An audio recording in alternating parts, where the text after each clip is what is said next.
इन सब लोगों ने डिसाइड किया कि उनको वहां से आगे निकलना है। एंड दैट इज द फंडा ऑफ लाइफ। सक्सेस उन्हीं को मिलता है जो इस स्ट्रगल वाले मोमेंट से आगे निकलने की सोचता है। जब भी आपको लगे कि आपके सिर पे बहुत बहुत मुसीबत है, जब भी आपको लगे कि आप हर तरह से गिर चुके हैं, जब भी आपको लगे कि आपके पास कोई ऑप्शन नहीं है, तब एक चीज आप अपने दिमाग में लाइएगा कि यही मोमेंट है जहां से आपकी तकदीर बदलने वाली है। क्योंकि डायमंड जो होता है वो जितना ज्यादा घिसता है उतनी ज्यादा उसकी वैल्यू होती है। सोना जो होता है वो जितना ज्यादा तपता है उतनी उसकी वैल्यू होती है। अगर आप जिंदगी में तप रहे हैं, अगर आप जिंदगी में घिस रहे हैं, अगर आपको लग रहा है कि आप हर तरह से मुसीबतों में गिरे हुए हैं, तभी आपकी जो वैल्यू है वो बढ़ने वाली है। और यही मेरा एटीट्यूड रहा है। लोग बोलते हैं कि तुम्हारी फाइनेंशियल कंडीशन ठीक नहीं थी, पापा इलेक्ट्रिशियन थे, मम्मी हाउसवाइफ थी, डायमंड के कारखाने में काम करती थी, उसके बाद उन्होंने मैरिज में रोटियां बनाने का काम किया और उस तरह से मैं पढ़ा। लेकिन जब मुझे पूछा जाता है कि ऐसी कौन सी चीज है आपकी लाइफ में जो आप बदलना चाहते हो, एंड आई सेड नथिंग। क्योंकि अगर वो चीजें नहीं होती मेरी लाइफ में तो शायद आज आपके सामने मैं नहीं होता। तो अगर लाइफ में प्रॉब्लम्स है, अगर लाइफ में स्ट्रगल है, जैसे सर ने बताया struggle is a part of life, and I strongly believe in that. क्योंकि अगर हम दिल्ली में थे, मेरे दोस्त के साथ में निकला बाहर घूमने, तो बोलता है यार ऐसी लाइफ चाहिए, कोई मगजमारी नहीं, आराम से बैठते हैं पूरे दिन एसी वाले कमरे में, बहुत सारे पैसे हैं और कोई टेंशन नहीं, ऐसी लाइफ चाहिए मुझे। बोला मेरे पास ऑप्शन है। बोलता क्या? बोला देख सामने एटीएम का रूम दिख रहा है, एसी वाला कमरा है, बहुत सारे पैसे, कोई मगजमारी नहीं, जॉब ले ले। क्यों आईएएस आईपीएस में दिमाग खराब कर रहा है? अगर स्ट्रगल नहीं चाहिए तो you have to compromise with that life. जब भारत वर्ष का सपना चंद्रगुप्त ने देखा, चाणक्य ने देखा, और उस भारत वर्ष को बनाने के लिए जब ये संघर्ष जारी था, और तब नंद के राजा धनानंद की डॉटर दूरदराज से चंद्रगुप्त को प्यार हो जाता है, और जब चाणक्य उनको बोलते हैं कि नहीं तुम्हें उससे दूर रहना है, तब चंद्रगुप्त बोलता है आचार्य कभी कभी सोचता हूं कि जिंदगी में या ये भारत के सम्राट बनने के लिए इतना त्याग, इतना बलिदान ना देना होता तो। और तब चाणक्य रिप्लाई करते हैं तो हर कोई भारत का सम्राट होता। This is the fundamental rule of life. अगर आईएएस बनने के लिए, आईपीएस बनने के लिए सैक्रिफाइस करना नहीं पड़ेगा, अगर उसके लिए आपको त्याग नहीं करना पड़ेगा, तो आज पूरे इंडिया में हर घर में आपको आईएएस आईपीएस मिल जाएंगे। So when you are entering into this game of UPSC और MPSC, make sure that you have to sacrifice anything which will take you to your goal. लेकिन प्रॉब्लम यह है कि हमें टेंशन होती है, यार दोस्त की एंगेजमेंट है, उसकी बर्थडे पार्टी है, उसकी शादी है, अटेंड नहीं करूंगा तो बोलेगा मैं तेरी शादी में नहीं आऊंगा, एंड ऑल। लेकिन बिलीव मी, जब आप आईएएस बन जाओगे, वो सामने से याद दिलाएगा भाई इनविटेशन कार्ड नहीं भेजा तूने। समझ रहे हो? तो जो कुछ भी इसके लिए सेक्रीफाइस कर रहे हो, वो जब आप उस पोस्ट पे पहुंचोगे, सब कुछ वर्थ है, सब कुछ। मेरा इंटरव्यू था यूपीएससी का, मुझे एग्जैक्ट डेट याद है, 23 मार्च को मेरा इंटरव्यू था। 28 फरवरी को मुझे हॉस्पिटल में एडमिट किया गया क्योंकि मुझे इन्फेक्शन हो गया था बॉडी में, एंड बहुत हाई फीवर था, तो आईवी के अलावा कोई ऑप्शन नहीं था। 1 मार्च को ठीक होकर मैंने सोचा चलो दिल्ली निकलते हैं। 2 मार्च को मैं दिल्ली पहुंचा। 3 मार्च को वापस से टॉन्सिलाइटिस का अटैक होने की वजह से फ्लाइट लेके वापस से पालनपुर अहमदाबाद, अगेन हॉस्पिटलाइजेशन। 15 मार्च को I got relieved from the hospital. 16 मार्च को मैं दिल्ली पहुंचा, और 23 मार्च को I gave my UPSC interview. तो 1 महीने का हॉस्पिटलाइजेशन। उसके बाद जब दिमाग में ये था कि मेरे साथ जो लोग इंटरव्यू दे रहे हैं वो 1 महीने से प्रिपरेशन कर रहे हैं, एंड 1 महीने से मैं हॉस्पिटल में था, again I thought this is the moment to prove yourself. I went to the interview, और पूरे इंडिया में 2nd highest marks in interview. This is not to say कि मैंने कितना अचीवमेंट लिया, this is just to say UPSC is all about this. मैंने कोई preparation नहीं की थी यूपीएससी के लिए, इंटरव्यू के लिए, but again I scored good marks in interview, because UPSC सिर्फ आपका नॉलेज चेक नहीं करता। Make it very clear in your mind, जैसे सर ने बोला it's a game of wisdom. आपको पहले ऑफिसर बनना पड़ेगा यहां से। यूपीएससी का काम तो सिर्फ थप्पा लगाना है कि हाँ ये ऑफिसर बन गया। जितने भी आईएएस आईपीएस ऑफिसर्स को आप मिलोगे, you will realise this thing कि ऑफिसर वाली क्वालिटीज इसमें पहले से है। आप जब प्रिपरेशन स्टार्ट करते हैं तभी से समझ लीजिए कि आपकी आईएएस और आईपीएस की ट्रेनिंग भी स्टार्ट हो गई।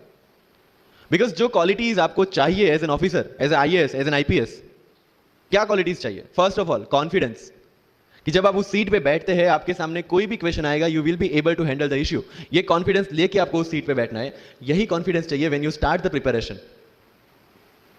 डिसीजन मेकिंग, अगर हर एक टॉपिक पे आप हर एक कोई को पूछने जाते हैं भाई इसमें कौन सी बुक पढ़ूं, इसमें क्या पढ़ूं, इसमें क्या करूं, then you are not suitable for this exam.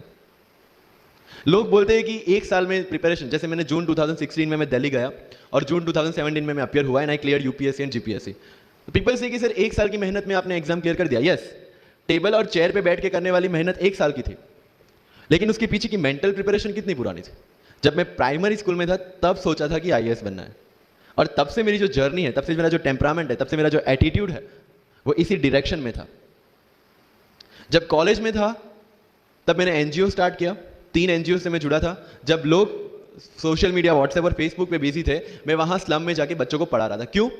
क्योंकि मुझे पता था कि फ्यूचर में यही काम करना है, क्यों ना अभी से उसकी ट्रेनिंग ले लो। So I have invested my each and every moment for this goal, because जो पर्सनालिटी टेस्ट लास्ट में यूपीएससी लेता है, इंटरव्यू नहीं है वो, we consider it as interrogation. Interview को इंट्रोगेशन लेके चलते हैं, वहां पे पूछताछ होगी नहीं। अगर यूपीएससी के इंटरव्यू में 10 में से 9 क्वेश्चन के आंसर भी आप सॉरी सर और sorry ma'am, I don't know कह के देते हैं, उसका कोई इंपैक्ट नहीं पड़ता। इंपैक्ट पड़ता है वो 9 क्वेश्चन न आने का प्रेशर आप कैसे हैंडल करते हैं।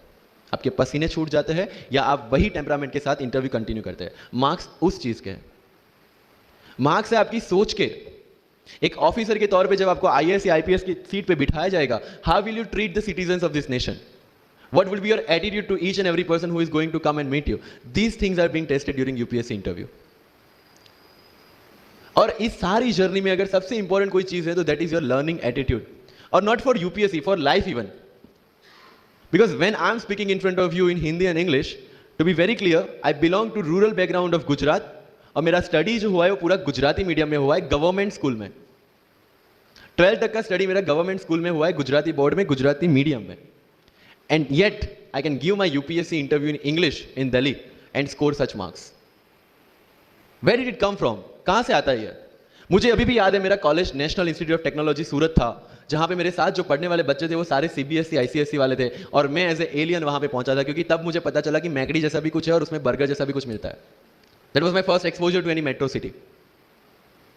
एंड जब मैं उनसे इंटरेक्शन करता था और इंग्लिश बोलने की ट्राई करता था, तो जैसे संजू मूवी में इंग्लिश दिखाया गया है गुजरातियों का, जो जीरो को जीरो बोलते हैं, उसी तरह I was also like that. Mother tongue influence आ जाता है, it's very obvious. So I used to speak notes and not notes, और डोर एंड नॉट डोर, और don't and not don't. So they used to make fun of me. Safin, it's not don't, it's don't. Okay fine, I had 2 options, इधर I stop speaking English with them और improve on that and go ahead. I decided the second option. When I started my preparation of civil services, जो English medium में करनी थी, वाजीराम में मैंने coaching किया, जहाँ पे पूरा इंग्लिश मीडियम में था, सारे सब्जेक्ट्स मेरे लिए नए थे। I started from the scratch. I started from the English medium NCERT of standard 5 and 6, Gujarati dictionary, Gujarati to English dictionary, and then I started my preparation. कभी कभी ऐसा होता था कि द हिंदू का पूरा एडिटोरियल पढ़ लिया और उसके बाद आई वाज लाइक कि मैंने क्या पढ़ा। ये होगा, सबके साथ होगा। बट उस जगह अगर आप टिक गए, उस जगह अगर आपने पेशेंस रखा, उस जगह आपने अगर सर्वाइव कर दिया, तो इस एग्जाम में भी सर्वाइव कर जाओगे। क्योंकि यूपीएससी की जो रेस है उसमें कभी भी खरगोश नहीं जीतेगा, इसमें जीतने वाला ऑलवेज कछुआ ही होगा, जो स्लो बट स्टेडी रहेगा। लग जाते हैं 5 साल भी लग जाते हैं, 7 साल भी लग जाते हैं, 9 साल भी लगे हैं लोगों को एग्जाम क्लियर करने के लिए। लेकिन बिलीव में जब रिजल्ट आएगा ना, तो वो सारा सेक्रीफाइस आपको वर्थ लगेगा। आप पढ़िए लोगों के इंटरव्यूज। मैंने क्या किया कॉलेज के 4 साल में, I went through each and every interview of UPSC toppers on YouTube. Ira Singhal से लेकर टीना डाबी मैम तक सबके इंटरव्यूज मैंने देखे। For what? Just to know कि उन्होंने ऐसी कौन सी गलतियां की थी जिससे इनको इतना टाइम लग गया, और मुझे कौन सी गलतियां रिपीट नहीं करनी है। क्योंकि चाणक्य ने कहा है कि दूसरों के एक्सपीरियंस से जो सीखते हैं ना, वो जल्दी आगे आ जाता है, क्योंकि खुद सब कुछ अनुभव करके सीखने के लिए जिंदगी काफी छोटी है। I did the same. 4 साल में हर एक टॉपर का इंटरव्यू देख लिया, चीजें समझ ली कि ऐसी कौन सी चीजें जो इन सब ने की है, और ऐसी कौन सी चीजें हैं जो गलतियां हैं जो इन्होंने की और जो मुझे रिपीट नहीं करनी है। सो जब युद्ध के मैदान में हम उतरते हैं, इस चक्रव्यूह में उतरते हैं, तो अभिमन्यु की तरह नहीं, अर्जुन की प्रिपरेशन के साथ उतरना है कि हमें पता होना चाहिए कि इससे बाहर कैसे निकले। I did the same. College के 4 साल इंटरव्यूज देखे, ब्लॉग्स पढ़े, समझा कि इसमें कॉमन मिनिमम क्या है। वो जो कहानी अगर आपने सुनी हो कि शार्पनिंग द एक्स, रोज अगर आप पेड़ काटने के लिए जाते हैं तो you have to sharpen your axe, otherwise day by day आपकी जो एफिशिएंसी है वो कम होती जाएगी। 4 years in my college I sharpen my ex, जिससे 1 साल में मुझे कहीं पे रुकना ना पड़े। This was the strategy. आज मेरे पास काफी मैसेजेस आते हैं, sir please give me your strategy. I am sure आप में से काफी लोगों ने किसी टॉपर्स को पूछा होगा, please share your strategy. Why? हर एक की स्ट्रेटजी अपनी खुद की होती है। अगर आज 990 लोग यूपीएससी में सिलेक्ट हुए तो यू विल गेट 990 स्ट्रेटजीज। क्योंकि हर एक की स्ट्रेंथ और हर एक की वीकनेस अलग है. You have to understand this. आप कभी डॉक्टर के पास जाते हैं बीमार होके और कभी डॉक्टर को ये बोला है, सर जो आगे वाले पेशेंट को दी ना, मुझे वही मेडिसिन चाहिए. डिड यू से लाइक दैट? नो, क्योंकि उसकी बीमारी अलग है, मेरी बीमारी अलग है. सेम चीज विद यूपीएससी. आपकी स्ट्रेंथ और आपकी वीकनेसेस अलग है. किसी टॉपर की स्ट्रेंथ और किसी टॉपर की वीकनेसेस अलग है. Why should I walk on the same path, जबकि मुझे पता है कि वो मेरे लिए बना ही नहीं. I have to create my own path. मेरा यूपीएससी का जो बुक लिस्ट है, अगर आप देखेंगे ना, तो यू विल फाइंड कि ये completely out of the box book list है. मैंने कभी लक्ष्मीकांत नहीं पढ़ी. आई नो यूपीएससी फ्रेटर्निटी के लिए ये बहुत बड़ा स्टेटमेंट है. I never read Shankar IAS, I never read Yojana, I never read Kurukshetra. I didn't do writing practice for mains. मैंने मेंस में GS2, GS3, GS4 का एक एक पेपर, एक ऐसे और ऑप्शनल